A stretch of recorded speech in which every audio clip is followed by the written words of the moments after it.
Maoist అగ్రనేత చనిపోయిన విషయం మనందరికీ కూడా తెలిసిందే. దాదాపుగా 2 రోజుల్లోనే 13 మంది చనిపోవడం జరిగింది. అలానే ఇప్పుడు వరకు దాదాపుగా కొంతమంది సంఖ్యలో మావోయిస్టులు అందరూ కూడా లొంగిపోతున్న పరిస్థితిని మనం చూస్తున్నాం.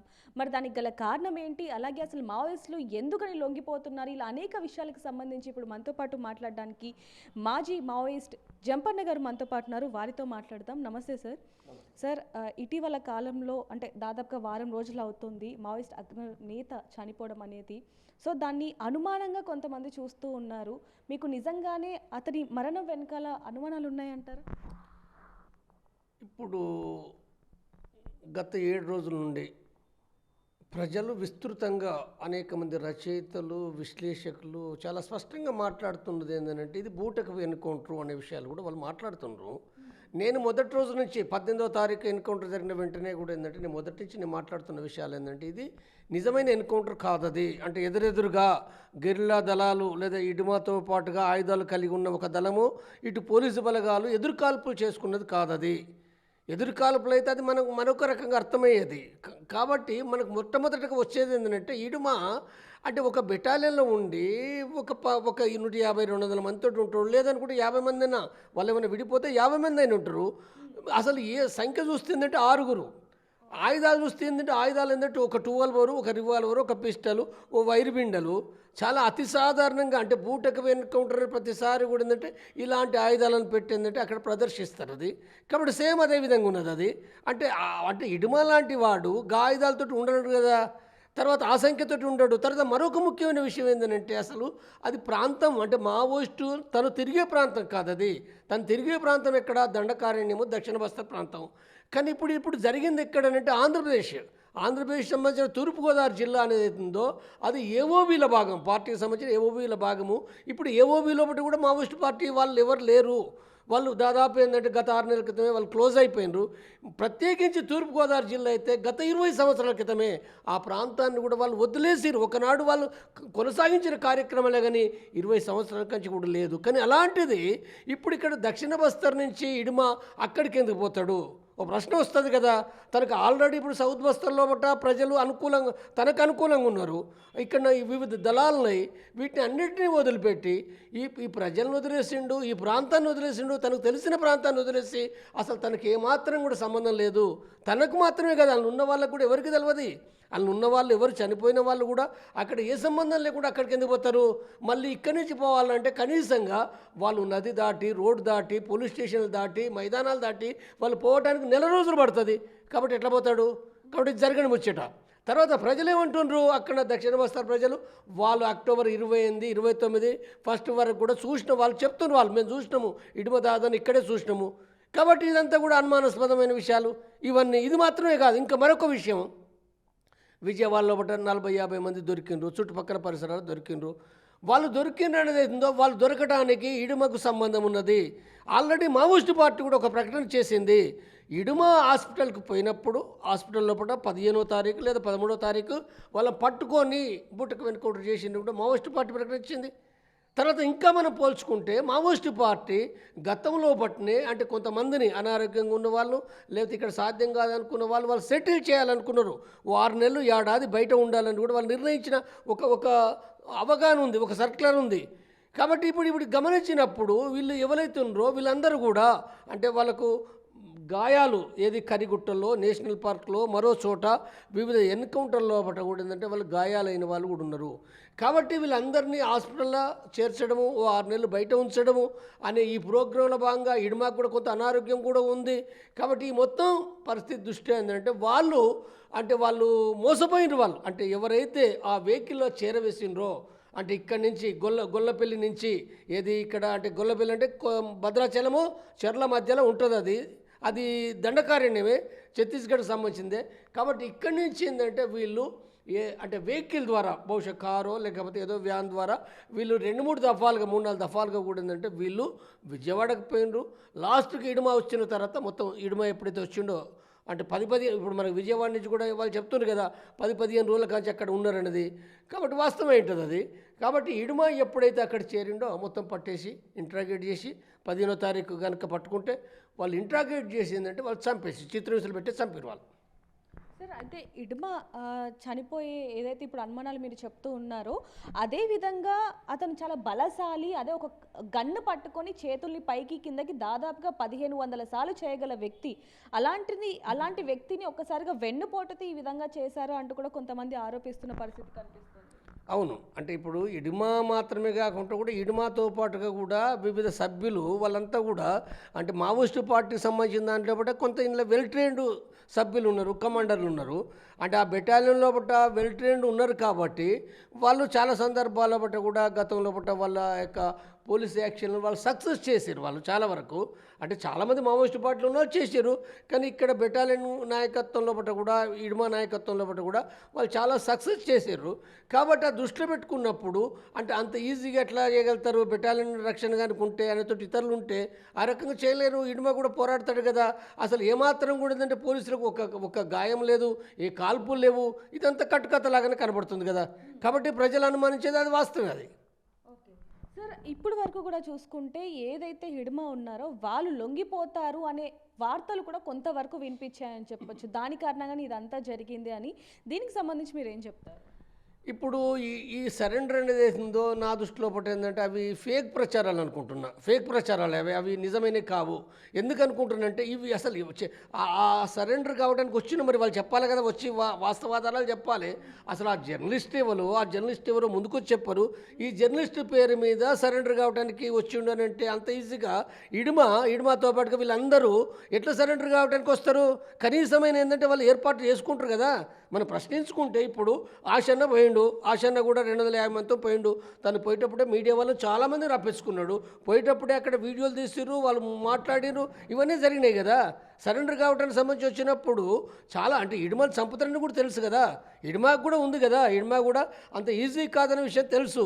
కాబట్టి ఆయన ఎట్లా వస్తాడు అంత ఈజీగా? ఎవరో జర్నలిస్ట్కి రాసిండు, అది చాలా నామమాత్రంగా అది కట్టుకథ. అది అంటే ఒక బూటకమైన ప్రచారము. అంటే ఇడుమా అనేది దేశంలో పడ్డ ఒక కథానాయకుడిగా, ఒక హీరోగా, ఒక బీర్సా ముండగా, ఒక అల్లూరి లాగా, ఒక భగత్ సింగ్ లాగా, ఒక చేగువేర్ లాగా ప్రచారం అవుతున్నాడు. ఇది ప్రభుత్వానికి ఇది నష్టకరంగా ఉంటుంది. ప్రభుత్వం చంపడం తప్పంటున్నారు కాబట్టి ఏంటంటే సరెండర్ అంటే ఇప్పుడు పోల్చుకున్నప్పుడు సరెండర్ అయినా తప్పే. కానీ సరెండర్కు వచ్చినప్పుడు చంపడం కూడా తప్పది. కానీ తప్పైనప్పటికీ అంటే ఇడుమాకు సంబంధించిన ఒక ఇమేజ్ను దెబ్బతీయడానికే ఈ సరెండర్ ప్రచారాన్ని తీసుకొచ్చి తప్ప ఇందులో ఏమీ లేదు. ఇది అబద్ధం, ఇది కట్టుకథ. సరెండర్ అనే ప్రచారం అనేది తప్పనిసరిగా దీన్ని ప్రజలు తిరస్కరించాలని నేను చెప్తున్నాను. నేను సార్ హిడ్మ మరణం వెనకాల ఎన్నో అనుమానాలు ఉన్నాయనేది కూడా మీరు చెప్పడం జరిగింది. అయితే ఎఫ్ఐఆర్ ముఖ్యంగా చూసుకుంటే దాంట్లో కూడా కొన్ని అనుమానాలు ఉన్నాయి అనేది కొంతమంది చెప్పడం జరిగింది. మరి మీరేం చెప్తారండి? అంటే నేను ఆ ఎఫ్ఐఆర్ వాళ్ళు ఏం ప్రకటించారో నేను చూడలేదు.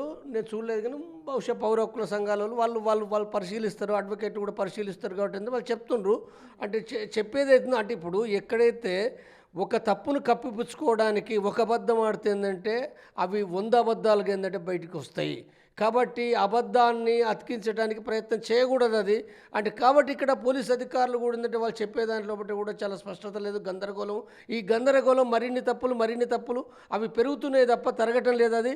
అది రోజుకు వాళ్ళు చెప్పే మాటలు ఏవైతున్నాయో అది మరింత ప్రభుత్వ వ్యతిరేకంగా, అటు చంద్రబాబు ప్రభుత్వానికి వ్యతిరేకంగా మారుతుంది ఆంధ్రప్రదేశ్లో బట్ట, మరొక వంక కేంద్ర ప్రభుత్వానికి వ్యతిరేకంగా కూడా మారుతుంది.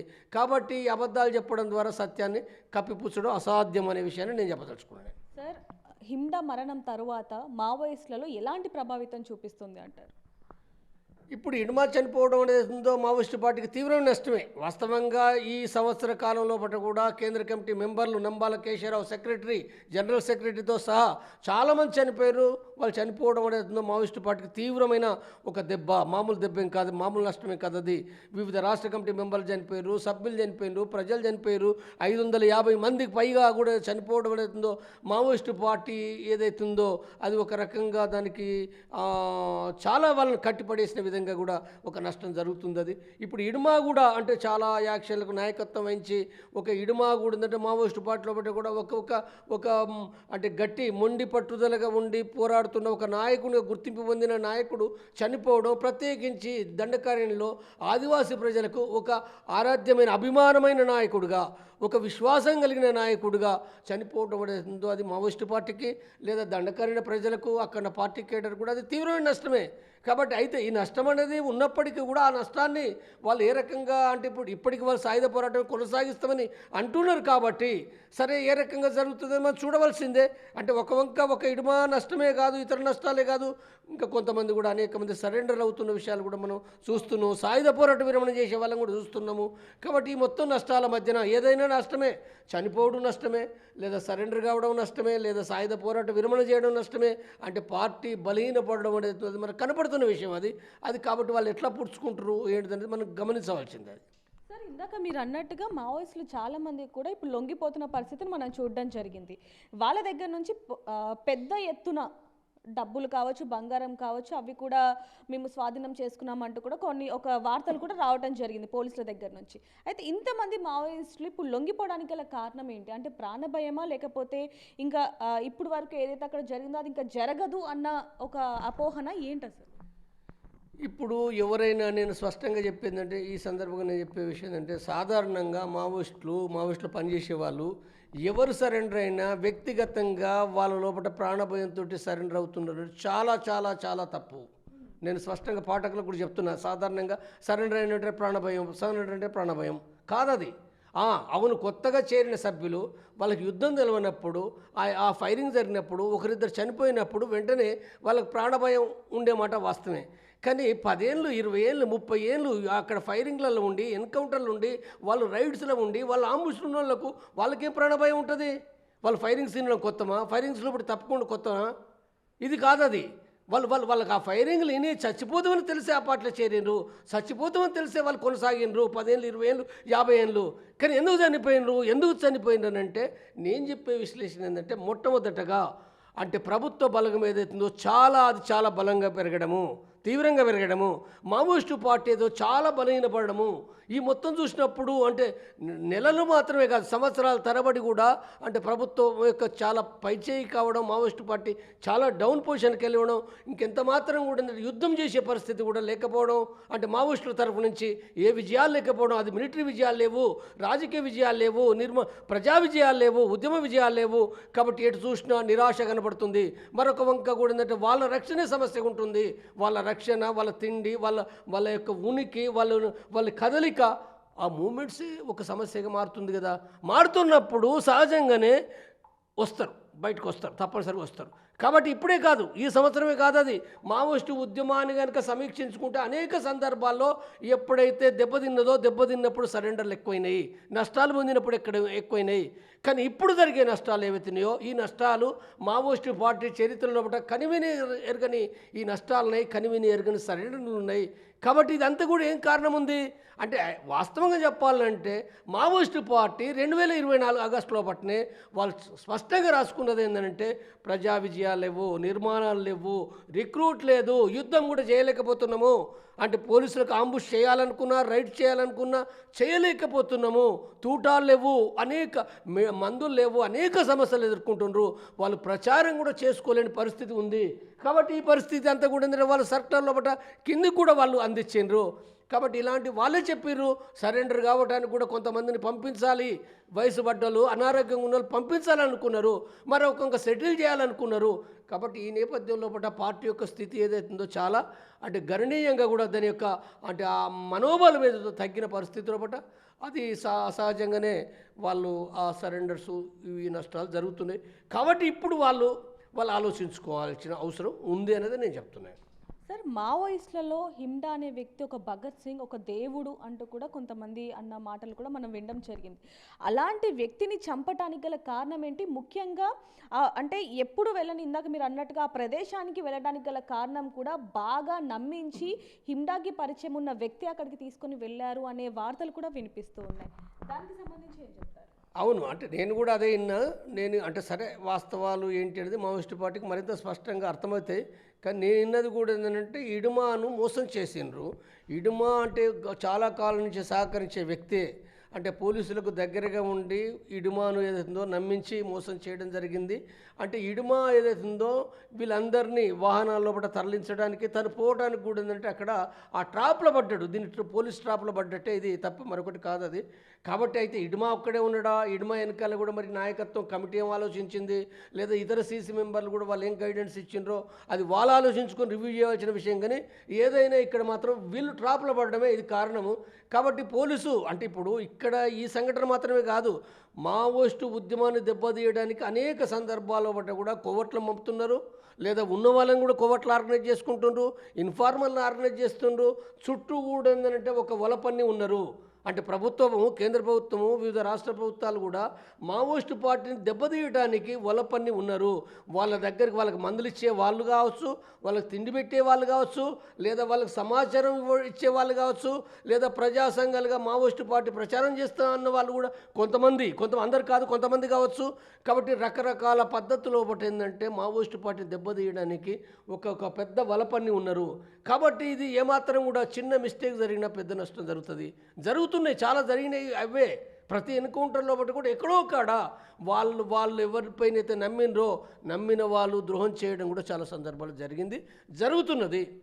మరొక వంక వాళ్ళకు ప్రభుత్వానికి కూడా ఒక ఎలక్ట్రానిక్ ఇంటెలిజెన్స్ ఉంది. నువ్వు సెల్ ఫోన్ పట్టుకున్నా కానీ నీ కదలిక అర్థమవుతుంది, నీ సెల్ ఫోన్ పట్టుకున్నా కదలిక అర్థం, నీ కంప్యూటర్ పట్టుకున్నా అర్థమవుతుంది, నీ వాకీ పట్టుకున్నా అర్థమవుతుంది, నువ్వు ఎక్కడున్నావు ఎటు పోతున్నావు. నీ మాటలు వినడం కాదు, నువ్వు ఏ ప్రాంతంలో అంటే సుమారు 500 గజాల దూర ప్రాంతంలో పట్ల కూడా నువ్వు ఎక్కడున్నావు అనేది కూడా ట్రాకింగ్ చేయవచ్చు. కాబట్టి సెల్ ఫోన్లు ఉన్న కష్టమే, ఏం తెలియక కానీ కొత్త సెల్ ఫోన్ తెచ్చుకున్నా ఇప్పుడే తెచ్చి నాకు, కాబట్టి దీనికి ఏం కాదని నువ్వు అనుకుంటూ కూడా ఏంటంటే కష్టం అది. ఇప్పుడు అంటే ఆ సెల్ ఫోన్ ఆధారంగా కూడా ఏంటంటే నువ్వు ఎటుపోతున్నావు ఎక్కడున్నావని ఈజీగా ఐడెంటిఫై చేయగలుగుతారు. కాబట్టి అనేకమైన కారణాలు ఇక్కడ పనిచేస్తున్నాయి. కానీ ఇక్కడ ఇటు మీద మాత్రం స్పష్టంగా అది ద్రోహి ఒక వలపన్ని ఏంటంటే అక్కడ దెబ్బతీసిందనే విషయాలు కూడా చాలామంది చెప్తున్నారు. ఇదే నిజమై ఉంటుందని నా అంచనా. సార్, ఇప్పుడు వరకు ఏదైతే హిమ్డా చనిపోయిన తర్వాత తన తల్లి మాట్లాడిన మాటలు కావచ్చు, లేకపోతే తన తల్లి ఉన్న స్థితి కావచ్చు, ఇంటి పరిస్థితి అంతా చూస్తే అసలు ఇలాంటి పరిస్థితి నుంచి వచ్చిన తర్వాత ఒక అగ్రనేత అయిన తర్వాత తన తల్లికి కూడా ఏమీ చేయలేని పరిస్థితి ఉంది అంటూ కూడా కొన్ని వార్తలు వస్తున్నాయి. అంటే కొంతమంది ప్రజలు అంటూ ఉన్నారు. దీని గురించి ఏం చెప్తారు? అవును, ఇడుమ కుటుంబం చూస్తే కూడా ఏంటంటే అక్కడ గుడిసె ఉంది. అసలు ఆ ఊరు మొత్తం గుడిసెలే ఉన్నాయి కదా. అక్కడ ఇవ్వలేరు, భూస్వాములు ఇవ్వలేరు, పెట్టుబడిదారులు ఇవ్వలేరు, ధనికులు ఇవ్వలేరు. వాళ్ళంతా కూడా పొద్దుస్తమని కష్టపడితే కూడా ఆ బుక్కెడు బువ్వ కూడా తినలేరు. వాళ్ళు 2 పూటలు కూడా తినలేని పరిస్థితి, తినలేరు. కాబట్టి వాళ్ళు ఏం చేస్తుండ్రు, మామిడి పనులు వస్తే మామిడి పనులు ఆ మొత్తం ఏరుకొని, చెట్లు ఉంటాయి కాబట్టి ఏరుకొని తింటారు వాళ్ళు, లేదా వివిధ అడవి పనులు తింటారు, ఇప్పటికి కూడా తింటుండ్రు. అంటే వాళ్ళు పండించిన పంట కూడా ఏంటంటే వాళ్ళ కడుపు నిండే పరిస్థితి లేదు, కూలి దొరకని పరిస్థితులు ఉన్నాయి. కాబట్టి ఈ పరిస్థితిలో పట్ల ఇడుమయే కాదు మావోయిస్టు పార్టీల పట్ల పనిచేసే వాళ్ళు అందరూ కూడా 99% కూలీలు, పేద వర్గాలు, దళితులు, ఆదివాసులు, కొంతమంది బీసీలు. ఒకరో ఇద్దరో రెడ్డో కమ్మో విలమో ఉన్నప్పటికీ కూడా వాళ్ళు కూడా పేద వర్గాలే, శ్రామిక కుటుంబాలే. కాబట్టి మావోయిస్టు పార్టీలకు పోయేటోళ్ళు దాదాపు గత 20, 25, 30 సంవత్సరాల నుంచి ఒకప్పుడు కొంతమంది మధ్యతరగతి ధనికులు కొంతమంది పోయిను. ఏది 1980, 85 కాలంలో కూడా పోయిను. కానీ ఆ తర్వాత మొత్తం టోటల్గా కూడా మావోయిస్టు పార్టీలో పట్ల చాలా వరకు నిరుపేదలు, కులరీత్యా కూడా ఏంటంటే వాళ్ళ దళితులు, ఆదివాసులు, బీసీలు. కాబట్టి ఇక్కడ ఏదైతుందో మావోయిస్టు పార్టీ వాళ్ళు ఎవ్వరు కూడా, మీరు ఎవరినైనా పరిశీలించండి. ఇప్పుడు దేవ్జీ కుటుంబం ఉన్నది, దేవ్జీ కుటుంబం ఏంటి, దళితే కదా. ఇప్పుడు అందరూ చెప్తున్నారు కాబట్టి నేను చెప్తున్నా, ఎట్లా బహిర్గతమైంది కాబట్టి. ఆయనే కాదు ప్రమోద్, ఇప్పుడు హైదరాబాద్లో చనిపోయాడు, దళితే కదా, ఇక్కడే కదా. ప్రమోదే కాదు, మనోజ్ కుటుంబం కానీ సీసీ మెంబర్ మనోజ్ చనిపోయాడు, ఆయన ఏంటి వాళ్ళ పేద వర్గాలే కదా. కాబట్టి బీసీ కావచ్చు. కాబట్టి ఎవరు చూసినప్పటికీ ఎవరైనా ఇప్పుడు చనిపోయిన సీసీ మెంబర్ సత్యనారాయణ రెడ్డి కావచ్చు, కానీ వాళ్ళ పేద కుటుంబమే. లేకపోతే రామచంద్రారెడ్డి, ఆయన టీచర్గా పనిచేసిపోయిండు, ఆయన ఏమో ధనికుడు కాదు, ఉన్నత వర్గాలు కాదు ఆయన. కాబట్టి ఎవరిని చూసినా కానీ ఏంటంటే వాళ్ళంతా పేద వర్గాలు. అయితే ఇంకా అత్యంత పేదవర్గంగా ఇడుమ కుటుంబం కానీ, అక్కడ ఆదివాసులు కానీ అక్కడ అత్యంత పేదవర్గాలుగా ఉన్నారు. కాబట్టి ఇక్కడ మావోయిస్టులు వాళ్ళు ఎవరి కోసం పోతుండ్రు, వాళ్ళు డబ్బు సంపాదన కోసం పోతలేరు, వాళ్ళు ఎవరు ధనికుల కోసం పోవటం లేదు. వాళ్ళు ఎవరి కోసం పోతున్నట్టు పేద ప్రజల కోసము, ఈ దేశంలో కూడా శ్రామిక వర్గం కోసము, ఆదివాసుల కోసము, దళితుల కోసము, ఈ మొత్తం భారతదేశంలో పుట్టిన ప్రజలు ఎవరైతే ఉన్నారో అది రైతులు కావచ్చు, కార్మికులు కావచ్చు, మహిళలు కావచ్చు, వాళ్ళు ఎవరైనప్పటికీ వాళ్ళ కోసం ఏంటంటే వాళ్ళు అంటే మావోయిస్టు పార్టీ ఒక ప్రోగ్రామే అది, వాళ్ళ యొక్క సిద్ధాంతమే ఈ దేశంలో పుట్టిన శ్రామిక వర్గ ప్రజల కోసము ఒక నూతన ప్రజాస్వామ్య విప్లవం కోసం అనేది వాళ్ళు చెప్తుండ్రు. కాబట్టి అందులో భాగంగా వాళ్ళు చేస్తున్నది ఏందో. సరే, సాయుధ పోరాటం తప్ప ఒప్ప చర్చ వేరు, తప్పు ఒప్పు ఎవరైనా చర్చించవచ్చు. ఇవాళ ఏంటిదనే విషయాన్ని కానీ ఇక్కడ వాళ్ళు పోయేది అవుతుందో ప్రజల కోసం అనే విషయాన్ని స్పష్టంగా అర్థం చేసుకోవాలి. వాళ్ళు పోయి కూడా ఎందుకంటే వాళ్ళు త్యాగం చేస్తుండ్రు, వాళ్ళు ఏ తప్పులు చేయటం లేదు. ఇతర తప్పులు నువ్వు ఏమైనా మాట్లాడచ్చు, కానీ ప్రజల కోసమే ఉన్నారు తప్ప పెట్టుబడిదారులకు వ్యతిరేకంగా పోరాడుతున్నారు. ఇప్పుడు దండకారణలో బట్టే కూడా అక్కడ అంబానీ, ఆదానీ వగైరా బడా పెట్టుబడిదారులు ఎవరైతుండ్రో ఆ గనులు తవ్వకానికి వ్యతిరేకంగా పోరాడుతున్నారు. ఇది ఇక్కడే కాదు, దేశంలో బట్ట కూడా మావోయిస్టు పార్టీ వాళ్ళు అదే వాళ్ళ ప్రోగ్రాం వాళ్ళు కొనసాగిస్తున్నారు. కాబట్టి మనం అంటే ఇక్కడ ప్రభుత్వం ఏదైతే ప్రచారం చేస్తుందో దుష్టుడు దుర్మార్గుడు అనే ప్రచారం ఇది తప్పనేదే నేను చెప్పదలుచుకున్న విషయం. సార్ ఇప్పుడు వరకు మీరు ఎవరైతే చనిపోయారో వాళ్ళ పేర్లు అన్నీ కూడా చెప్పడం జరిగింది. అలాగే ఇండానే కాకుండా ఇంకా అనేక మంది చనిపోయినప్పటికీ కూడా మావోయిస్టులు వాళ్ళ కుటుంబాలను కానీ లేకపోతే వాళ్ళ తల్లిదండ్రులు కానీ ఎవరు పట్టించుకునే పరిస్థితి కనిపిస్తుంది. మనం గతంలో మావోయిస్టులు చనిపోయిన కుటుంబాలని కూడా చూడటం జరిగింది. ఇప్పుడు మావోయిస్ట్ అగ్రనేత చనిపోయిన కుటుంబాన్ని కూడా చూడడం జరిగింది. తన తల్లి మాట్లాడే మాటలు ప్రతి ఒక్కరికి కూడా కంటతడి తెప్పిస్తున్నాయి. మరి వాళ్ళని పట్టించుకునే వాళ్ళు ఎవరున్నారు అసలు? ఇప్పుడు పట్టించుకోవాలనే విషయం మావోయిస్టు పార్టీ ఒకప్పుడు ఏంటంటే చెప్పింది. అంటే గ్రామాల తెలంగాణలో ఆంధ్రలో పుట్ట మావోయిస్టు పార్టీ బలంగా ఉన్నప్పుడు గ్రామ సంఘ నాయకులు పట్టించుకోవాలి అనే విషయం చెప్పింది. సరే, వాళ్ళకి కావాల్సిన కొంత ఆర్థిక సాయము అంటే ఓట్లు లేకపోతే ఇతరులు కొంత డబ్బులు చాలా తక్కువ మొత్తము అది చేయాలని చెప్పినప్పటికీ పెద్దగా ఆచరణలో పుట్ట అది జరగలేదు, నామమాత్రమే. దాంతో చాలా కుటుంబాలు కూడా జైళ్ళ పాలైన వాళ్ళు, ఎన్కౌంటర్లకు గురైన కుటుంబాలు, లేకపోతే పార్టీల ఉన్నప్పుడు కూడా వాళ్ళ కుటుంబాలు తల్లి తండ్రి అన్నదమ్ములు ఎవరు పట్టించుకున్నప్పుడు చాలా ఇబ్బందుల పాలైనరు. వాళ్ళు కూడా కుటుంబాలు కూడా మావోయిస్టు పార్టీ అభిమాన కుటుంబాలు కూడా కొంత విమర్శించిండ్రు, తిట్టిండ్రు, బాధపడ్డరు, కోపమైనరు. కానీ పార్టీ ఏమి చేయలేని ఒక దురవస్థలో ఒకటి ఉండే. ఆ తర్వాత కూడా ఏంటంటే మావోయిస్టు పార్టీ ఒక కమిటీ కూడా పెట్టి బంధుమిత్రుల కమిటీ అనే పేరుతోటి కూడా పెట్టింది. అయితే ఆ బంధుమిత్రుల కమిటీ కూడా అంటే కొంతవరకు వాళ్ళు చేయడానికి ప్రయత్నం చేసారు, కానీ వాళ్ళు కూడా పెద్దగా అంటే చేయవలసిన విధంగా వాళ్ళు చేయలేదు. అది దానికి కారణం రాజ్య నిర్బంధం ఉన్నది, వాళ్ళ నిర్మాణ సమస్యలనే ఇంకెన్నో సమస్యలనే. ఏమైనప్పటికీ కూడా ఏంటంటే అది జరగవలసిన విధంగా జరగని ఫలితంగా కూడా ఆ కుటుంబాలు కూడా చాలా బాధతోటి, ఎందుకంటే లక్షల కుటుంబాలున్నాయి సంఘ నాయకులకు, వాళ్ళ కుటుంబాలు కావచ్చు లేదా పార్టీలకు వెళ్ళి వచ్చిన వాళ్ళు కావచ్చు, ఇప్పుడు సరెండర్ కావచ్చు, కొంతమంది సరెండర్ అయినా లేదా పార్టీలో ఉన్న వాళ్ళ కుటుంబాలంతా కూడా పేదవర్గాలే కాబట్టి చాలా ఇబ్బందులు ఎదుర్కొన్నారు. ఈ విమర్శ కూడా మావోయిస్టు పార్టీ పైన ఉంది. మావోయిస్టు పార్టీ కూడా ఏంటంటే వీళ్ళని పట్టించుకోవటం లేదు, చేయటం లేదనేది ఉంది. ఇప్పుడు అరెస్ట్ చేయబడితే కూడా వాళ్ళు ఎవరు పట్టించుకుంటారు? ఇప్పుడు వాళ్ళు 50 మంది అరెస్ట్ అయినారు, ఇప్పుడు వాళ్ళపైన కేసులు పెట్టారు, జైలు పోయారు. ఇప్పుడు వాళ్ళు ఎవరు పట్టించుకోవాలి? ఎవరు పట్టించుకోరు. ఇప్పుడు ఎంతోమంది జైల్లో ఉన్నారు, తక్కువ మంది కాదు జైల్లో ఉన్నది, వందల వేలాది మంది కూడా ఏంటంటే ఛత్తీస్గఢ్ జైల్లో, ఆంధ్ర జైల్లో, తెలంగాణ జైల్లో, మధ్యప్రదేశ్ జైల్లో ఉన్నారు. వాళ్ళు ఎవరు పట్టించుకుంటారు? కాబట్టి ఇది అంటే ఒక విప్లవం అనుకున్నప్పుడు అంటే విప్లవం లోపల ఈ సమస్య సీరియస్ ఉంది. అంటే విప్లవోద్యమం బలంగా ఉంటే అంటే ఒకనాడు తెలంగాణలో ఉన్నట్టుగా ఆంధ్రలో ఉన్నట్టుగా ఆ ఉద్యమంగా అనుకుంటే ప్రజలు పట్టించుకునేవాళ్ళు, అంటే నిర్మాణలు చేసేది. కాబట్టి ఇది ఒక దయనీయమైన పరిస్థితే ఇది.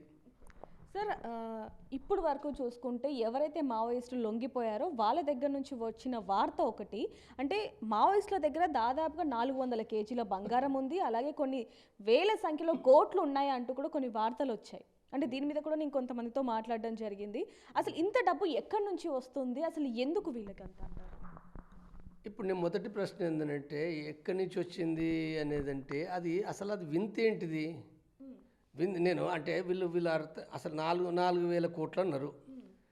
నేను 4,000 కోట్లు అంటే 400 కోట్లు అన్నారు. 400 కోట్లు అని అంటే ఇప్పుడు మన తెలంగాణలో ఒక్క ఎమ్మెల్యే ఎంత ఖర్చు పెడుతుండు? ఇప్పుడు మొన్న జూబ్లీ హిల్స్ ఉంది, బీసీ నవీన్ యాదవ్ కావచ్చు అని బీసీ కావచ్చు, లేకపోతే ఇంకా అగ్రకులం అని చెప్పి ఆమె ఎవరో ఉన్నది కదా బీఆర్ సునీత, వీళ్ళు ఒక్కొక్కరు ఎంత ఖర్చు పెట్టారు? మీడియా కథనాలు అయితే ఒక్కొక్కరు 200 కోట్లు ఖర్చు పెట్టినట్ట. 200 కోట్లు ఖర్చు పెడితే అంటే ఒక్క ఎమ్మెల్యే 200 కోట్లు ఖర్చు పెడుతుండు. నువ్వు ఖర్చు పెడుతున్నావు అంటే నీకు ఎంత ఉండాలి ఆస్తి? నీకు ఎన్ని వేల కోట్లు ఉండాలి? 1000 కోట్లు ఉంటేనే కదా నువ్వు అంతా పెట్టేది. ఏం లేకపోతే నువ్వు ఆ 200 కోట్లు ఉంటే 200 కోట్లు పెట్టి నువ్వు సపరేట్గా ఉండవు, చాలా ఉంటుంది నీకు. కాబట్టి ఒక్క ఎమ్మెల్యేకే నీకు 1000 కోట్లు ఉంటే మరి మావోయిస్టు పార్టీ అదొక సంస్థ, అదొక పార్టీ, అది యుద్ధం చేస్తున్న పార్టీ. దాని ఒక AK-47 కావాలంటే ఇప్పుడు 10 లక్షలు పెట్టినా దొరకది. ఒక్క తుపాకీ దాని తూటాలో ఎంత కావాలి? ఒక్కొక్క తూటాకి ఏంటంటే 200-300 పెట్టినా దొరకదు. ఒక్క తూట ఇప్పుడు దొరకదు, అది 300 పెట్టినా దొరకది. మరి వాళ్ళకి ఎంత కావాలి? ఒక బెటాలియన్ సపోజ్, ఒక బెటాలియన్కే వాళ్ళ ఆయుధాల ఖర్చు ఎంత కావాలి?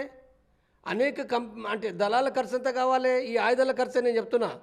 ఇంకా ప్రచార ఖర్చు ఎంత కావాలి, వాళ్ళ తిండి ఖర్చు ఏం కావాలి, హాస్పిటల్ ఖర్చు ఏం కావాలి, తిండే తినలే వాళ్ళు, ప్రజలపైన ఆధారపడి తింటారు, కారం తింటారు, పచ్చిపులుసు తింటారు, వాళ్ళు ఏం తినేది లేదు. వాళ్ళ బట్టలు కూడా ఏంటంటే చినిగిపోయినవి ఉంటాయి. మీరు అంటే మీడియా వాళ్ళు పోయినాయి కదా, చినిగిపోయిన బట్టలు వేసుకొని వాళ్ళు ఒక్క డ్రెస్సు లేకపోతే 2 డ్రెస్సులు గంతే, ఇంకేమున్నాయి అలా. వాటన్నిటికీ కూడా ఏంటంటే కుట్టుకొని ఉంటాయి, అన్నీ చినిగిపోయిన వాటికి కుట్టుకొని ఉంటాయి. ఏం బతుకుతున్నారు వాళ్ళు? వాళ్ళు ఏమైనా తింటారా? వాళ్ళ ఇంటికి పంపుతుర్రా? ఇడుమ కుటుంబం చూసిండ్రు కదా, ఎంతమంది లొంగిపోయిన వాళ్ళ కుటుంబాలు చూస్తే వాళ్ళ కుటుంబాలు అర్థమవుతాయి కదా. వాళ్ళ ఇంటికి పంపుకోవడంలే, తెలియని మూర్ఖులు సోషల్ మీడియాలో పట్ట వాళ్ళ ఇంటికి పంపుకుంటారు, బంగారం పంపుకుంటారు, పిచ్చి రాతలు రాస్తుండ్రు. అది తప్పది. వాళ్ళు ఏమాత్రం లెక్కలు ఉంటాయి వాళ్ళ కాడ, లెక్కలు ప్రతి లెక్క. నువ్వు ఇవాళ ఉప్పు ప్యాకెట్ తెచ్చినవనుకో, ఊళ్ళోంచి ఉప్పు ప్యాకెట్ 30 రూపాయలు అయిందని రాస్తారు వాళ్ళు. అంత నిక్కచ్చుకుంటారు. కాబట్టి ఇక్కడ మావోయిస్టు పార్టీ కనుక డబ్బుల కోసం అయితే ఆ పార్టీ 50 ఏళ్ళు బతికేదే కాదు, ఎన్నడూ నాశనం అయ్యేది. కాబట్టి ఇక్కడ ఎన్ని వేలు ఉన్న ప్రశ్న కంటే కూడా ఉన్నాయా, 4,000 ఉన్నాయా, ఎన్ని ఉన్నాయా, ఎన్నున్నా తక్కువే. వాస్తవంగా ఆ పార్టీ యుద్ధం చేస్తున్న దానికి 4,000 కాదు కానీ 40,000 కోట్లు ఉన్నా తప్పులేదు. నేను యుద్ధాన్ని సమర్థించను, కానీ దానికి అవసరం, ఆ యుద్ధానికి ఆ ఖర్చు అవసరం అవుతుంది అది. కాబట్టి ఈ ప్రశ్న అది ఉపయోగం లేనిది. వాస్తవంగా కూడా నేను ఇంకోటి జవాబు చెప్పిందంటే మావోయిస్ట్ పార్టీ కాడ ఆ డబ్బులు కూడా లేవు. ఎందుకంటే వాళ్ళు చెయ్యరు, అంత వసూలు చేసే టైం లేదు ఒకటి. రెండోది అవి తీసుకొని డబ్బు పెట్టే పరిస్థితి లేదు, ఎందుకంటే ఆ పని కాదు వాళ్ళది. తర్వాత ఈ మొత్తం పనిలో కూడా కొన్ని సమస్యలు ఎదుర్కొంటారు కాబట్టి వాళ్ళు అంత వసూలు కూడా చేయటం లేదు అది. సార్, ఇడ్మాతో మీకున్న అనుబంధం ఎలాంటిది? అతని గురించి కొన్ని మాటలు చెప్పాలంటే ఏం చెప్తారు? ఇడ్మాకు నాకున్న అనుభవం ఏంటంటే 2009 డిసెంబర్ 2వ తారీఖు నాకు మొదటిసారిగా కలిసిండు. అది బెటాలియన్ ఏర్పాటు, ఫస్ట్ మావోయిస్టు పార్టీ చరిత్రలో, దండకారణ్య చరిత్రలో మొట్టమొదటగా మా బెటాలియన్ ఏర్పాటు చేశారు. నేనప్పుడు ఒక సీసీ మెంబర్గా, సిఎంసి మెంబర్గా నేను కొనసాగుతున్నా. అంటే సీసీ తరపున ఒక సందేశం ఇవ్వడానికి నేను అక్కడికి ఆ బెటాలియన్ ఏర్పాటు సందర్భంగా, అంటే సుమారు 250 ఇతర, అంటే ఒక బెటాలియన్ కాకుండా ఇతర సభ్యులు కూడా ఉన్నారు, ఇతర నాయకులు కూడా ఉన్నారు. ఆ సందర్భంగా నేను పోయినా, ఆ సందర్భంగా నాకు ఇడ్మా కలిసిండు. నేను సందేశం ఇవ్వడం కూడా జరిగింది, బెటాలియన్ అంటే ఎట్లా ఉండాలి ఏంటిదనే విషయం. నేను అంటే మిలిటరీ కమిషన్లో కూడా నేను పనిచేసిన కాబట్టి నేను ఆ రోజు ఆ సందేశం ఇవ్వడం జరిగింది. ఆ సందర్భంగా నాకు మొదటిసారి ఇడ్మాకు నాకు పరిచయం కలిగి మాట్లాడడం, వాళ్ళ కమిటీ కూడా ఏర్పాటు కూడా జరిగింది. కాబట్టి ఆ సందర్భంగా ఒక మీటింగ్, చాలా తక్కువ మీటింగ్ అది వేయడం జరిగింది. ఆ సందర్భంగా మాట్లాడినాం.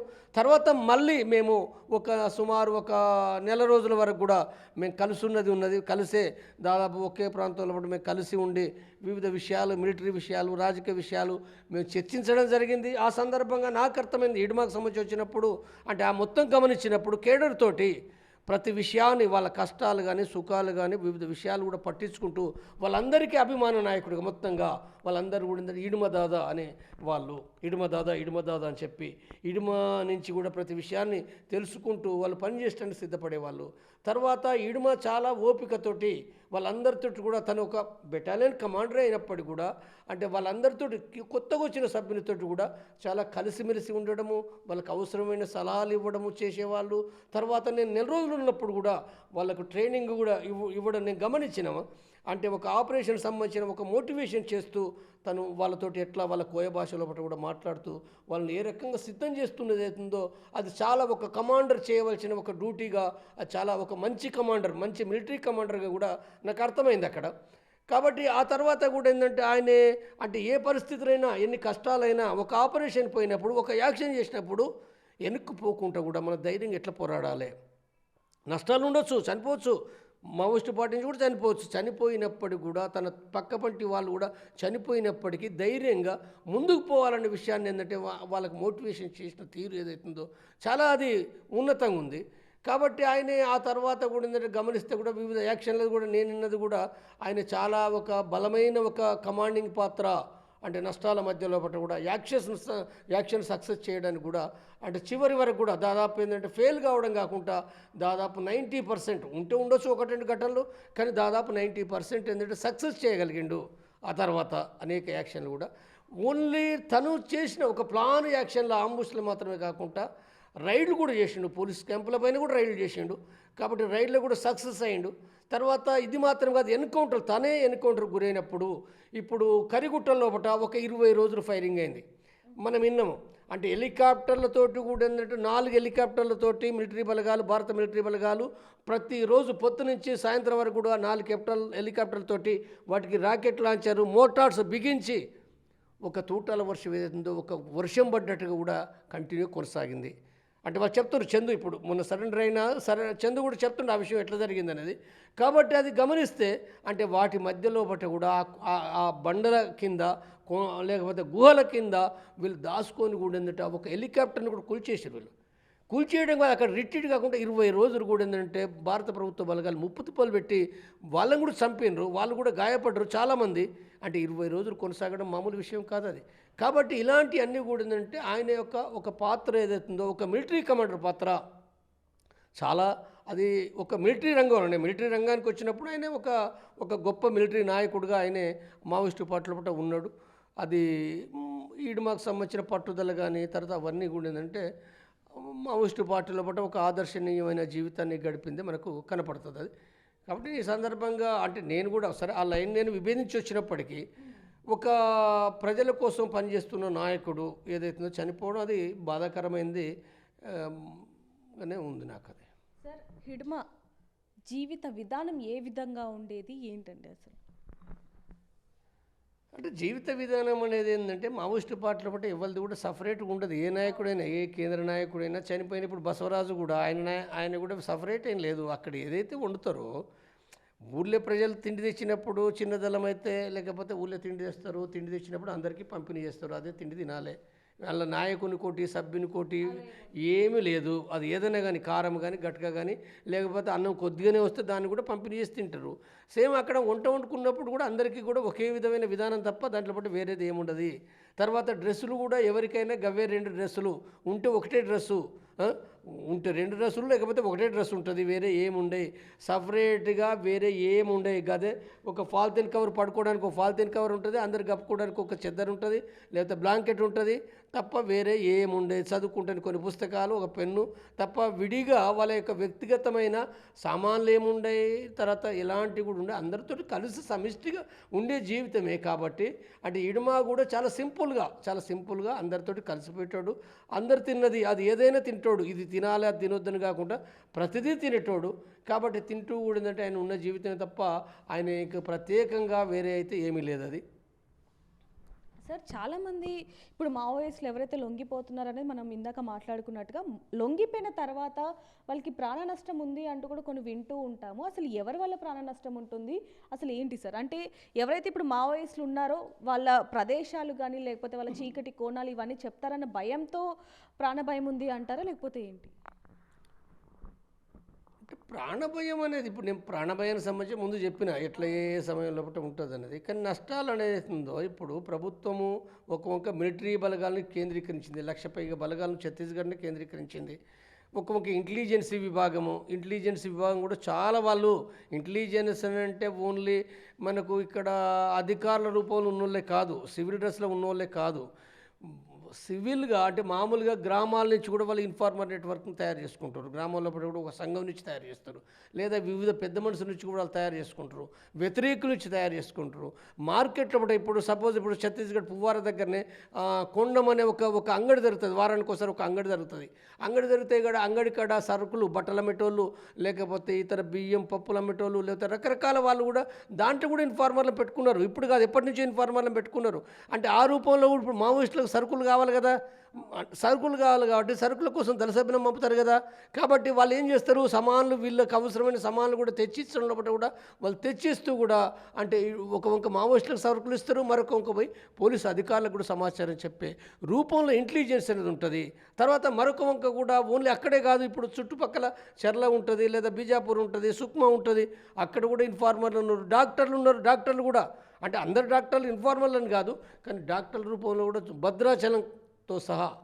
ఎందుకంటే వాళ్ళకి ఏమైనా జబ్బు వస్తే అక్కడే పోతారు కదా, అక్కడ ఇన్ఫార్మర్లు పెట్టుకుంటారు, మెడికల్ షాప్లో ఇన్ఫార్మర్లు పెట్టుకుంటారు, రకరకాలుగా. ఈవెన్ సెల్ ఫోన్లు ఇప్పుడు ఈ సెల్ ఫోన్ కావాలి నువ్వు కొనుక్కోవాలనుకుంటే నీకు ఆ సెల్ ఫోన్ వాడు దుకాణప్పుడు నువ్వు అక్కడ తెచ్చుకున్నప్పుడు అక్కడ ముందే డివైస్ పెట్టి పంపుతుంది కదా. ఒక డివైస్ ఏంటంటే పెట్టి పంపుతున్నారు కాబట్టి దొరికినాయి. ఎట్లా మావోయిస్టులు కూడా మళ్ళీ వాళ్ళకి అనుమానం వచ్చి చూస్తే చాలా సెల్ ఫోన్ లోపల కొన్ని పరికరాలు పెట్టి ఉన్నాయి.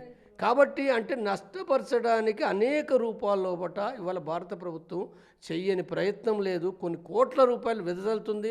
ఇన్ఫార్మర్ నెట్వర్క్ను డెవలప్ చేసింది, కొవ్వొట్టును డెవలప్ చేసింది, అంటే ఎలక్ట్రానిక్ ఇంటెలిజెన్సీ వ్యవస్థను డెవలప్ చేసింది. కాబట్టి ఇది ఏదైతుందో దీని మూలంగా కూడా మావోయిస్టు పార్టీ చాలా దెబ్బతింటుంది. సార్, హిమ్డా చనిపోక ముందు కావచ్చు, చనిపోయిన తర్వాత కావచ్చు, అంటే మావోయిస్ట్ అగ్రనేత చనిపోయే ముందు కావచ్చు, చనిపోక ముందు వరకు అనేక మంది మావోయిస్టులు లొంగిపోయారు. ఇప్పుడు మనం అవన్నీ కూడా చూసాం.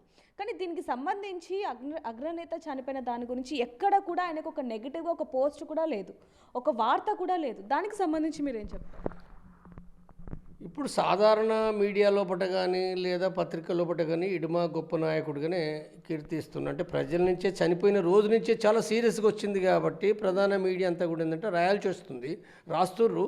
అంటే ఇక్కడ సాధారణంగా మనకు తెలుగు మీడియా గమనిస్తుందంటే అది మనకు కనపడుతుంది. కొంత దీంతో పోల్చుకుంటే హిందీ మీడియాలో కూడా కొంత నెగటివ్ ఉన్నాయి, కొంత పాజిటివ్ ఉన్నాయి, కొంత నెగటివ్ కూడా హిందీ లోపల ఉంది, కొంతవరకు ఉంది. తర్వాత ఎందుకంటే హిందీ మీడియా లోపల కూడా అంటే వివిధ బీజేపీ రాష్ట్రాలు వాళ్ళకు సంబంధించిన మీడియాలు కూడా ఉంటాయి కాబట్టి ప్రభుత్వం కావాలని ప్రచారం చేస్తుంది.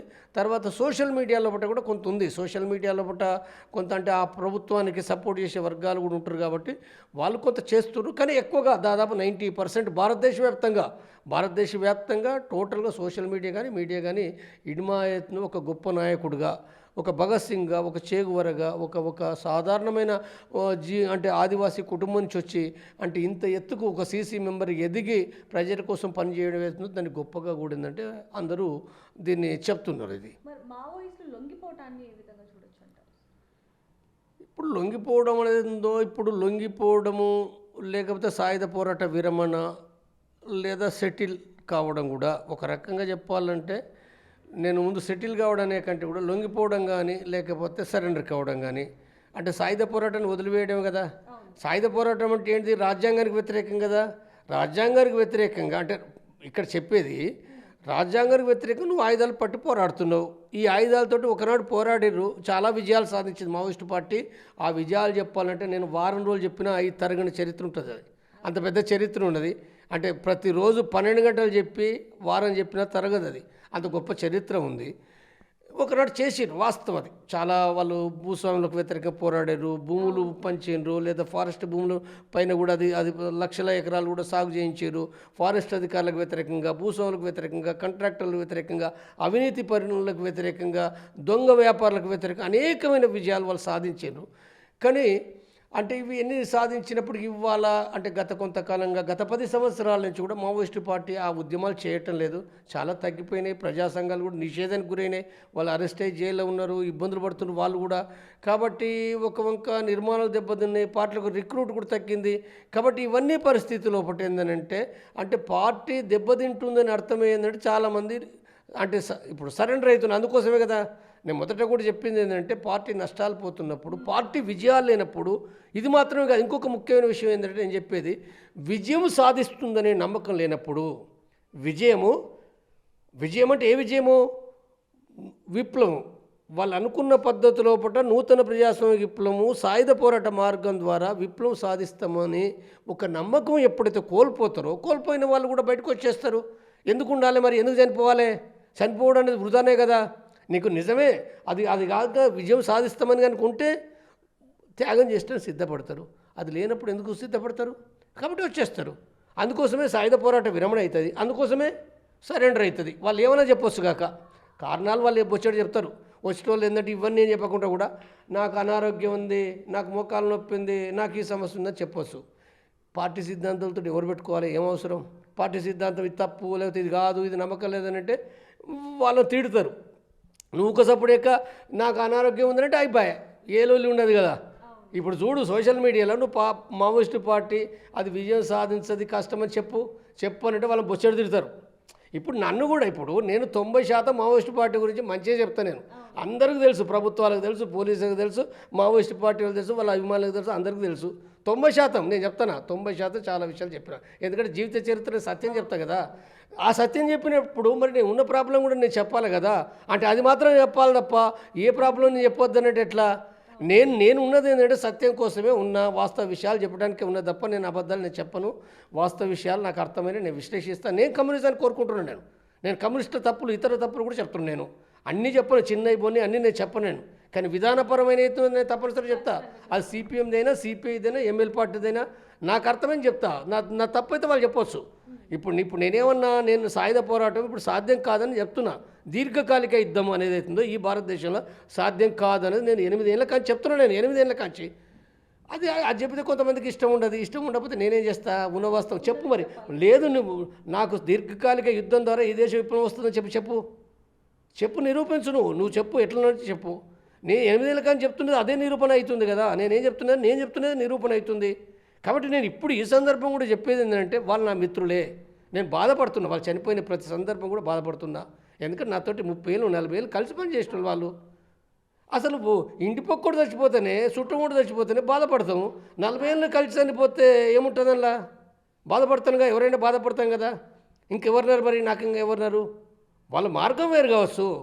కాబట్టి ఇక్కడ బాధ ఉన్నప్పటికీ మరి నేను చెప్పాలి కదా. బాధ ఉందని చెప్పి మొత్తం మంచి మాత్రమే చెప్పి మరి వాళ్ళు ఏం చేయాలో చెప్పాలి కదా. వాళ్ళకి నేను చెప్పాలి, వాళ్ళ మంచి కోరే వ్యక్తిగా నేను చెప్పాలి. కాబట్టి మీరేంది ఇప్పుడు ఇవాళ సాయుధ పోరాటం అనేది అవుతుందో ఇవాళ అసాధ్యంగా మారింది. ఇవాళ ఆనాటి పరిస్థితులు లేవు, 30 ఏళ్ళ కింది పరిస్థితులు లేవు, ఇవి మారిపోయినాయి. కాబట్టి లొంగిపోడు తప్పు కాదు, సాయుధ పోరాట విరమణ కూడా తప్పు కాదు. నేను చెప్తున్నాను, నేను స్పష్టంగా చెప్తాను. నన్ను తిట్టవచ్చు, తిట్టనియండి, ఏం కాదు, తిట్టనియండి, ప్రజలు చూస్తున్నాను. కాబట్టి మీరు వచ్చేసి ఇప్పుడు ఎక్కడ సరెండర్ అవుతున్నారు? రాజ్యాంగాన్ని సరెండర్ అవుతున్నారు. కాబట్టి ఇక్కడికి వచ్చి మీరు మీ స్వేచ్ఛగా మీరు ఏమైనా చేయండి. మీరు ప్రజాసంఘం పెట్టండి, లేదా కమ్యూనిస్ట్ పార్టీ పెట్టండి, లేకపోతే మీరు మావో గురించి ప్రచారం చేయండి, మార్క్స్ గురించి ప్రచారం చేయండి, నిర్మాణం చేయండి. ఇప్పుడు ఇలా చట్టబద్ధంగా కూడా మనం చాలా సంఘాలు పెట్టాలి, నిర్మాణం చేయాలి. చాలా అవసరమే ఇది అవసరమే. ఏ బూర్జువా పట్ల కలవని నేను చెప్పడం లేదు, కలిస్తే మీ ఇష్టం. అంటే కొంతమంది బూర్జువా పట్ల కలిసిన వాళ్ళు కూడా ఉన్నారు. నేను చెప్పను మీరు బూర్జువా పట్ల కలవని నేను చెప్పను. అంటే కాంగ్రెసో, బీజేపీ, తెలుగుదేశమో, బీఆర్ఎస్ఓ, లేకపోతే దేంట్లో కలవని కూడా చెప్పను. నేను దానికి వ్యతిరేకమే. కానీ మీరు వచ్చేసిందంటే ప్రజల కోసం మీరు పోరాడండి. మీరు అక్కడ చాలా ఉన్నతమైన త్యాగం చేస్తుంది. కాబట్టి ఇక్కడికి వచ్చి ఇవాళ చాలా చైతన్యం చేయాలి. లేకపోతే ఈ సమాజంలో బట్ట డబ్బు కోసము ఇవాళ సమాజంలో బట్ట ఎవడు నమ్మలేని పరిస్థితి, హత్యలు జరుగుతున్న పరిస్థితి, ఈ సమాజం అంతా కుళ్ళిపోయినది. కాబట్టి ఈ విషయాలన్నీ కూడా మీలాంటి వాళ్ళు కూడా చెప్పడం ద్వారా, మీరొక్కరే కాదు, ఈ సమాజంలో చాలామంది ఉన్నారు, లక్షలాది మంది ఉన్నారు చెప్పేటోళ్ళు. మీరు ఒక్కరేనే విప్లవం అని అంటే వాళ్ళు ఒక్కరే కాదు. ఈ దేశంలో కమ్యూనిజం కోసం, సోషలిజం కోసం మాట్లాడే వాళ్ళు లక్షల మంది ఉన్నారు. కాబట్టి మీరు ఇక్కడ ఈ ప్రజానీకంలో ఉండి మీరు పనిచేయమని నేను కోరుతున్నాను. అనవసరంగా చనిపోవడం ద్వారా ఏం ఉపయోగం లేదు, మీరు గెలుపు సాధించడం అనేది ఇప్పట్లో జరిగే పని కాదనేదే నేను చెప్పదలుచుకున్నాను. కాబట్టి మీరు రండి అనేది నేను వాళ్ళను ఆహ్వానిస్తున్నాను. లేదు మీరు చేస్తున్నట్టు మీ ఇష్టం. చనిపోయినప్పుడు కూడా మళ్ళీ బాధపడుతున్నాగా నేను చెప్తూ కూడా మరి అందరికీ జోహార్లు చెప్తున్నాను, వాళ్ళ గురించి కూడా మాట్లాడుతున్నాను కదా. అవును సార్, ఇప్పుడు వరకు చూసుకుంటే మావోయిస్ట్ పార్టీ అసలు ఏ దశలో ఉంది, అలాగే మావోయిస్ట్ పార్టీ చివరి దశకు వచ్చేసింది అంటే ఏం చెప్తారు? మావోయిస్ట్ పార్టీ ఇప్పుడు అంటే వరుసంగా సంవత్సరాల కాలంలో ఒక కగార్ ఆపరేషన్ ద్వారా కేంద్ర ప్రభుత్వం చాలా విజయాలు సాధిస్తుంది. చాలా విజయాలు సాధిస్తుంది. అయితే ఇది అంతిమ విజయం కాదు. జరగలే. ఇడుమా చనిపోవడంతో అంతిమ విజయం రాలే. బసవరాజ్ చనిపోయినప్పుడు కూడా పార్టీ అయిపోయిందన్నారు. తర్వాత ఇతరులు సీసీ మెంబర్ చనిపోయినప్పుడు కూడా పార్టీ అయిపోయిందన్నారు. ఇప్పుడు ఇడుమా చనిపోయిన తర్వాత కూడా పార్టీ అయిపోయింది, ఇంకేమీ లేదన్నారు. ఇది తప్పు, ఇది చాలా తప్పది. వాళ్ళకు సంబంధించిన శ్రేణులు ఉన్నాయి వివిధ రాష్ట్రాల్లో, ఒరిస్సాలో కావచ్చు, జార్ఖండ్లో కావచ్చు, లేకపోతే ఛత్తీస్గఢ్లో కావచ్చు, తెలంగాణలో కావచ్చు, లేదా మహారాష్ట్ర మధ్యప్రదేశ్ బార్డర్లో వాళ్ళు కూడా నేను ఒక స్టేట్మెంట్ ఇచ్చాను. కాబట్టి ఇంక ఇతర రాష్ట్రాల్లో కూడా ఉన్నారు. కాబట్టి ఇప్పుడు ఏదో అంటే అంతిమంగా అయిపోయిందంటే లేదు, ఇది క్లోజ్ అయిపోయింది అనేది ఇప్పుడు నేనేమనుకుంటలేను. అయితే కేంద్ర ప్రభుత్వం ఏదైతుందో అంటే దాదాపు సంవత్సరాల కాలంగా కొనసాగిన ఆపరేషన్లు అవుతున్నాయో, అంటే గతానికంటే ఎక్కువగా కాంగ్రెస్ ప్రభుత్వం ఉన్నప్పుడు కూడా దాడులు చేసింది. గతంలో ఛత్తీస్గఢ్లో పట్ల కాంగ్రెస్ ప్రభుత్వం ఉంది, కేంద్ర ప్రభుత్వంలో మన్మోహన్ సింగ్ ప్రభుత్వం ఉంది, దానికంటే ముందు పివి నరసింహ ఉన్నారు, అంతకుముందు ఇందిరాగాంధీ ఉంది, మధ్యలో జనతా పార్టీ ఉన్నది. వీళ్ళెవ్వరు కూడా ఏ ప్రభుత్వం అయినా నక్సలైట్ను, మావోయిస్టులను అనసకుండా చంపకుండా ఎక్కడ లేదు. మన ఆంధ్రప్రదేశ్లో కూడా చాలామంది చనిపోయారు, మొట్టమొదటిగా చనిపోయింది ఇక్కడనే. కాబట్టి ఏ ప్రభుత్వం అయినా డిఫరెన్స్ ఉన్న మాట వాస్తవే. బీజేపీకి కాంగ్రెస్కు డిఫరెంట్ ఉన్నది, తప్పనిసరిగా ఉంది, ఖచ్చితంగా ఉంది, లేకుంటే లేదు. కాబట్టి ఇక్కడ ఏమున్నప్పటికి కూడా ఏంటంటే ఇవి జరుగుతున్నాయి. అయితే ఇప్పుడు బీజేపీ కేంద్ర ప్రభుత్వం అవుతుందో ఈ సంవత్సరాల కాలంలో పాత పునాది పైన, నేను మళ్ళీ చెప్తున్నా, పాత పునాది పైన ఆధారపడి బీజేపీ ఏదైతుందో వీళ్ళపైన ఈ విజయాలు సాధిస్తున్నది. కాబట్టి ఈ విజయాలు సాధిస్తున్నది ఇప్పుడు ఇప్పుడు ఏం జరుగుతుంది అంటే మార్చ్ 2026 నాటి వరకు కంప్లీట్ చేస్తున్నది అవుతుందో అది జరుగుతుందా అని అంటే ఇప్పుడు పరిణామాలు సరెండర్ అవుతున్నారు, సాయుధ పోరాట విరమణ జరుగుతుంది. అంటే చంపడానికంటే కూడా ఏంటంటే సాయుధ పోరాటం లోపల యుద్ధం లోపల గెలుపు కంటే అది చేస్తుండ్రు, కానీ మరొక రకంగా ఇది కూడా జరుగుతుంది కదా. కాబట్టి ఏం జరుగుతుందో మనం చెప్పలేము. అది ఏం జరుగుతుందంటే కొద్దిమంది ఉండొచ్చు, ఉండి కూడా ఏంటంటే అంటే నేను అనేది ఏంటంటే డేట్ ప్రకారంగా ముగించబడుతుంది తప్పది. డేట్ ప్రకారంగా జరిగితే ముందే జరగవచ్చు, లేకపోతే ఆ తర్వాత కూడా ఉండొచ్చు. కాబట్టి ఈ డేట్లను నేను ఏమాత్రం కూడా విశ్వసించను. కాబట్టి నేను ఈ సందర్భం కూడా కేంద్ర ప్రభుత్వానికి ఏదైతే విజ్ఞప్తి నేను చేసేది, మీరు సంయమనం పాటించండి, మీరు చర్చలకు పిలవండి. చర్చలు పిలవకపోవడం అంటే దాదాపు మార్చి నుంచి శాంతి చర్చల కమిటీ మేము చెప్తున్న దాని ప్రకారం కూడా మీరు శాంతి చర్చలు చేయాలని అంటే మీరు చేయకపోవడం, మావోయిస్టు పార్టీ పదే మాట్లాడినప్పుడు చేయకపోవడం ఏదో మీ తప్పుడు విధానమే. మీరు ఎన్నటికైనా మీరు చర్చలు చేయకపోవడాన్ని తప్పనిసరిగా ఈ దేశ ప్రజలు ఇంకా 10 ఏళ్ళకైనా 20 ఏళ్ళకైనా చరిత్ర గుర్తుపెట్టుకుంటుంది. మిమ్మల్ని తప్పనిసరిగా వ్యతిరేకించి తీరుతుంది. ఆ విషయంలో మిమ్మల్ని పదే విమర్శిస్తారు చర్చలు చేయకపోవడాన్ని. కాబట్టి ఇప్పటికీ కూడా మీరు సంయమనం పాటించి మీరు వాళ్ళను తగిన విధంగా వాళ్ళు చేస్తే రావచ్చు. 90% నేనేం చెప్తున్నాను, 90% అసలు మార్చి కాదు కదా, ఫిబ్రవరి లోపు కూడా మీరు చర్చలు ప్రారంభించండి. ఇప్పుడు ప్రారంభిస్తే 90% నేను చెప్తున్నాను, హామీ ఇస్తున్నాను. నేను 90% సాయుధ పోరాట విరమణ చేస్తున్నాను, నేను హామీ ఇవ్వగలను. 90% చెప్తున్నా. కానీ మీరు అట్నే చంపుకుంటూ పోతే కొంతమంది గట్టినే యుద్ధం చేస్తారు కదా, కొంతమంది రావచ్చు, లేదా కొంత సాధ్యం కాదని కొంతమంది సరెండర్ కావచ్చు, ఏమైనా జరగవచ్చు. కానీ మీ విధానం అయితే తప్పనేది అయితే నేను చెప్పదలుచుకున్నాను. సార్, చివరిగా ఆయన మృతి మీద ఏం చెప్తారు? ఆయన మరణం వెనకాల ఉన్న అనుమానాలు కూడా మీరు చెప్పడం జరిగింది, అంతా చెప్పారు. కాబట్టి చివరిగా ఆయన గురించి ఏం చెప్తారు? ఇడుమ అనేది అవుతుందో నేను పదే చెప్తున్నట్టుగా ఈ దేశ యువతకు, మొత్తం ప్రజలకు, ఇప్పుడు యువతకు ఏదైతుందో ఒక ఐకాన్గా మారిండు.